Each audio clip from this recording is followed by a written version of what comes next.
introduce yourself and your role here? Hello, my name is Bradley Heslop.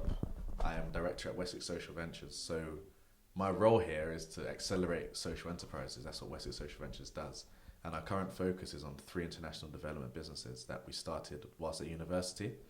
And they're all around revolutionising the way aid is provided, believing in the individuals and communities to solve their own issues. So we teach international development NGOs how to set up businesses in communities that deliver aid on behalf of the charity. So the charity doesn't have to deliver the aid. And it means individuals gain an income, they run their own business, they sustain the solution and grow the impact on the community independent of people's generosity. Okay, cool. So you keep that. Why Southampton? Why have you chosen to base your company here?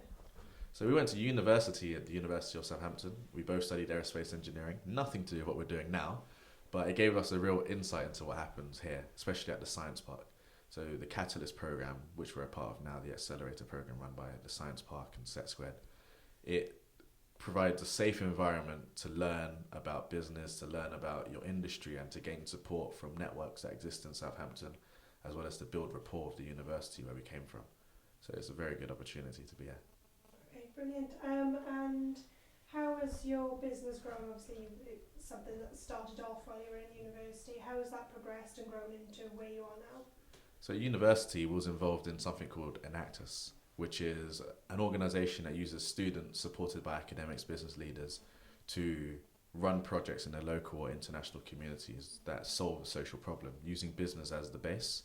So we was doing that for 3 years, in which we helped to start some of the projects we're doing now, and one of them is 5 years old, the other 2 are 3 years old.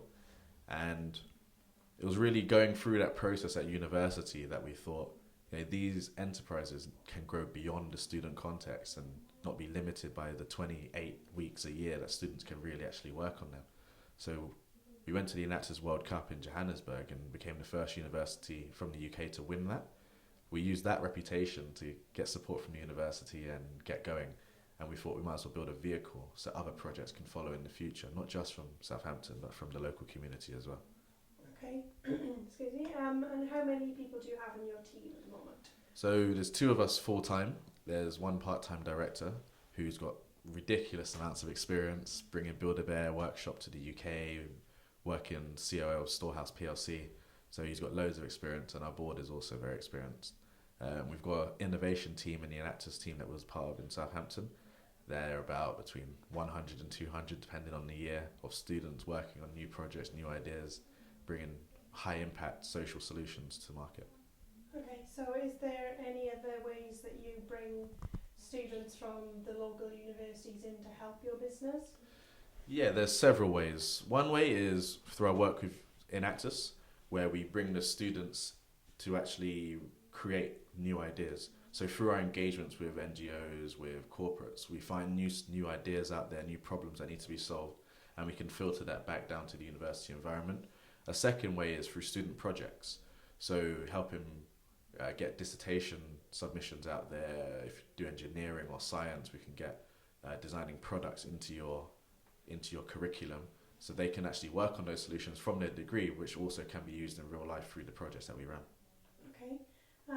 Obviously you're more science-based with your business, but how would you say technology fits in with what you do? So technology is becoming a much bigger part of not just what I do, but what the whole sector does. So it's very difficult in international development to be on the ground and to fly over there constantly to get information, to get data, to monitor what's going on is near impossible if you want to scale, because you need the money to be implemented into the projects, not to be wasted on flights and logistics. So the biggest tech influence we have is through mobile payment systems, actually. So getting the microfinance loan that we provide to the entrepreneurs when they start their business, getting that money back to be reused in more communities and to make it move around more smoothly. Another part of tech is in actually getting the impact measurement processes in place. So monitoring, evaluating, how do we get that data from the communities so we can see how well the businesses are doing and also how we can scale and improve the models.